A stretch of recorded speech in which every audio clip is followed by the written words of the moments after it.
সুপ্রিয় শিক্ষার্থী বন্ধুরা আসসালামু আলাইকুম। প্রথমেই এমএস শামীম চ্যানেলের পক্ষ থেকে সবাইকে স্বাগত। আজ অষ্টম শ্রেণীর ২০২৬ সালের গণিত বইয়ের ৫ পৃষ্ঠার সমাধান দেওয়া হলো।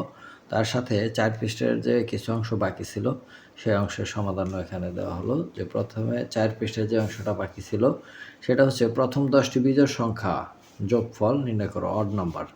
বিজোড় সংখ্যাকে অড নাম্বার বলা হয় এবং জোড় সংখ্যাকে ইভেন নাম্বার বলা হয়। তো প্রথম 10টি বিজোড় সংখ্যার যোগফল কত? ক্যালকুলেটরের সাহায্যে সহজেই যোগফল পাই ১০০। তাহলে এভাবে আমরা যদি বিজোড় সংখ্যাগুলি যোগ করি তাহলে এর যোগফল হয় ১০০। এভাবে প্রথম 50টি বিজোড় সংখ্যার যোগফল বের করা সহজ হবে না, বরং এই ধরনের যোগফল নির্ণয়ের জন্য কার্যকর গাণিতিক সূত্র তৈরি করি। ১ থেকে ১৯ পর্যন্ত বিজোড় সংখ্যাগুলো লক্ষ্য করলে দেখা যায় ১, ১৯ অর্থাৎ প্রথমটা এবং শেষটা যোগ করলে ২০ হয়। আবার দ্বিতীয়টা তার আগেরটা যোগ করলে ২০ হয়। ৫ যোগ ১৫ ২০। এভাবে ৫ জোড়া সংখ্যা পাওয়া যায় যাদের প্রত্যেক জোড়ার যোগফল ২০। সংখ্যাগুলোর যোগফল ৫ গুণ ২০ সমান ১০০। তো আবার লক্ষ্য করি যে ১ যোগ ৩ সমান ৪ একটি পূর্ণবর্গ সংখ্যা।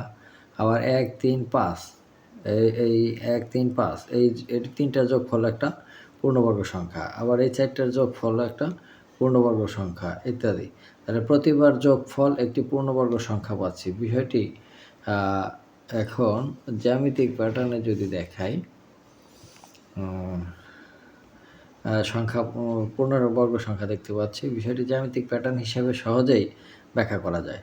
ক্ষুদ্র আকৃতির বর্গের সাহায্যে এই যোগফলের প্যাটার্ন লক্ষ্য করি। তো এখানে প্রথমে একটা বর্গ দেওয়া আছে, তারপরে তিনটা, এই একটা আর তিনটা মিলে হয় ৪টা, এটা একটা পূর্ণবর্গ।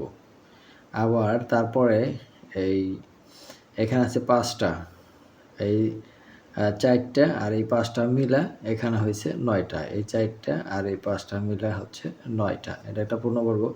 আবার এরপরে ৭টা, এই ৭টা আর হচ্ছে এই ৯টা মিলা ১৬, এইটাই হচ্ছে একটা পূর্ণবর্গ। প্রথম ৪টা, পরে ৯টা, পরে আবার এই সংখ্যাগুলো এই সংখ্যাগুলো এখানে, অর্থাৎ এই বর্গগুলো এখানে দিলেই আমাদের এটা একটা পূর্ণবর্গ সংখ্যা হয়ে যাচ্ছে। তো এভাবেই সংখ্যাগুলো আমরা পাচ্ছি। এখানে ৫ পৃষ্ঠার ওই ৪ পৃষ্ঠার অবশিষ্ট অংশতে দেখা যাচ্ছে প্রথম দুইটি ক্রমিক বিজোড় সংখ্যার যোগের বেলায় প্রত্যেকের পাশে ২টি করে ছোট বর্গ বসানো হয়েছে। প্রত্যেকের পাশে ২টি করে ছোট বর্গ বসানো হয়েছে। যে এখানে প্রত্যেকের এ পাশে ২টা, এই যে এখানে এ পাশে ২টা, এ পাশে ২টা বর্গ দেখানো হয়েছে। আবার এখানে বলছে যে প্রথম ৩টি ক্রমিক বিজোড় সংখ্যার যোগের বেলায় প্রত্যেকবার পাশে ৩টি ছোট বর্গ বসানো হয়েছে। আবার 10টি ক্রমিক বিজোড় সংখ্যার যোগ করলে চিত্রের প্রত্যেক পাশে 10টি বর্গ থাকবে। সুতরাং ১০ গুণ ১০ ১০ স্কোয়ার, অর্থাৎ ১০০টি বর্গের প্রয়োজন হবে। সাধারণভাবে বলা যায় ক সংখ্যক ক্রমিক স্বাভাবিক বিজোড় সংখ্যার যোগফল ক স্কোয়ার। এটাই হচ্ছে ক্রমিক স্বাভাবিক বিজোড় সংখ্যার যোগফল। এখন এখানে একটা কাজ দিছে যে যোগফল বের করো, ১ যোগ ৪ যোগ ৭ যোগ ১০, এভাবে যোগফল বের করতে বলছে। যোগফলটা আমি খাতায় করে দেখাচ্ছি। যোগফলটা এরকম যে যোগফল বের করো, এই যোগফলটা দেওয়া আছে। তো এখানে এই প্রথমটা যোগ হচ্ছে শেষেরটা, যোগফল ৩২। আবার পরেরটা আর এইটা যোগফল ৩২। আবার ৭ আর ২৫ যোগফল ৩২। আবার ১০ আর ২২ যোগফল ৩২। ১৩ আর ১৯ যোগফল ৩২। মাঝখানে কিন্তু আমাদের একটা সংখ্যা রয়ে গেছে যেটার যোগফল জোড়া নাই, তাহলে এখানে যোগফলগুলো আমরা বের করছি, প্রত্যেকটা জোড়া আছে। তো এখানে কয়টা জোড়া? ১, ২, ৩, ৪, ৫টি জোড়া আছে। তো এখানে ৫টি জোড়া আছে, প্রতিটি জোড়ার যোগফল ৩২, তাই ৫ গুণ ৩২ সমান ১৬০ হচ্ছে এটার যোগফল। কিন্তু এখানে এই যে ১৬ সংখ্যাটা বাদ রয়েছে, এই সংখ্যাটা এটার সাথে যোগ করতে হবে। কিন্তু মাঝে একটি সংখ্যা বাকি আছে যার জোড়া নাই, তা হলো ১৬। তাহলে মোট যোগফল হচ্ছে ১৬০ যোগ ১৬ সমান ১৭৬। এই হচ্ছে কাজের সমাধান। এবার পরেরটা সংখ্যা দুইটি স্বাভাবিক সংখ্যার বর্গের সমষ্টি রূপে প্রকাশ। কিন্তু কিছু স্বাভাবিক সংখ্যা রয়েছে যেগুলো দুইটি স্বাভাবিক সংখ্যার বর্গের সমষ্টিরূপে প্রকাশ করা যায়। যেমন 2 এক স্কোয়ার যোগ এক স্কোয়ার। এক স্কোয়ার মানে 1, এক স্কোয়ার মানে 1। তাহলে 1 যোগ 1, 1 যোগ 1 সমান সমান কত? 2। আবার এটা 5 এক স্কোয়ার যোগ 2 স্কোয়ার। তাহলে 1 স্কোয়ার মানে 1, 2 স্কোয়ার মানে 4 সমান সমান 5 এই সংখ্যা। আবার 8 2 স্কোয়ার 2 স্কোয়ার।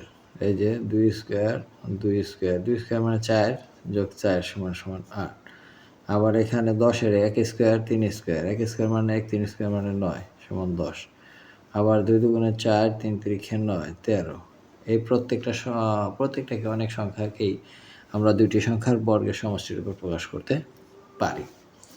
তো এভাবে 1 থেকে 100 পর্যন্ত মোট 35টি সংখ্যাকে দুইটি স্বাভাবিক সংখ্যার বর্গের যোগফল হিসেবে প্রকাশ করা যায়। এটা কিন্তু এমসিকিউ বা টিক চিহ্নের জন্য অবশ্যই ইম্পর্টেন্ট।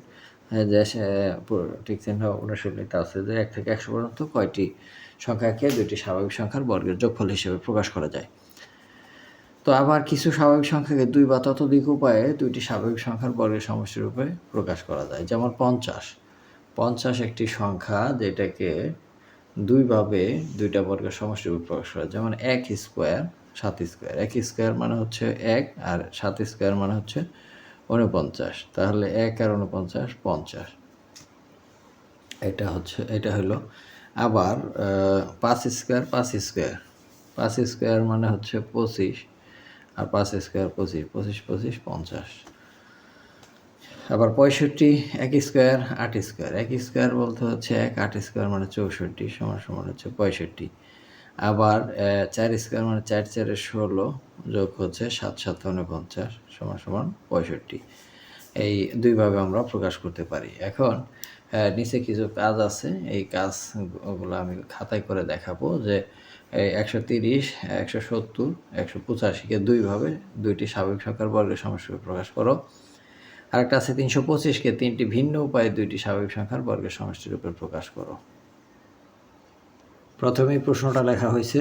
তারপরে প্রথম সংখ্যাটা ছিল 130। 130-এ 11 স্কোয়ার, 11 স্কোয়ার মানে 121 আর হচ্ছে 3 স্কোয়ার 9, দুইটা যোগ করলে 130।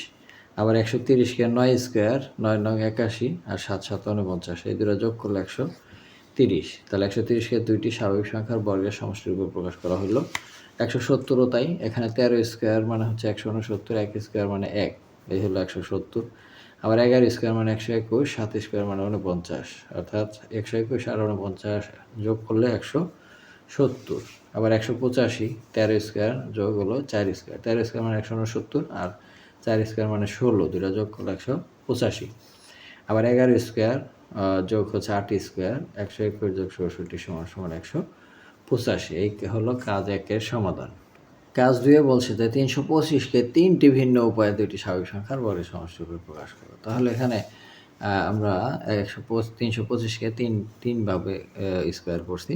18 স্কোয়ার সমান 324 আর 1 স্কোয়ার সমান সমান 1। তাহলে এই দুইটা যোগ করলে 325। আবার 17 স্কোয়ার মানে হচ্ছে 289, 6 স্কোয়ার মানে হচ্ছে 36, দুইটা যোগ করলে 325। আবার 15 স্কোয়ার হচ্ছে 225 আর 10 স্কোয়ার হলো 100, আর 225 আর 100 যোগ করলে 325। এই হচ্ছে 325-কে তিনটি ভিন্ন উপায়ে স্বাভাবিক সংখ্যার বর্গের সমষ্টিরূপে প্রকাশ করা যায়।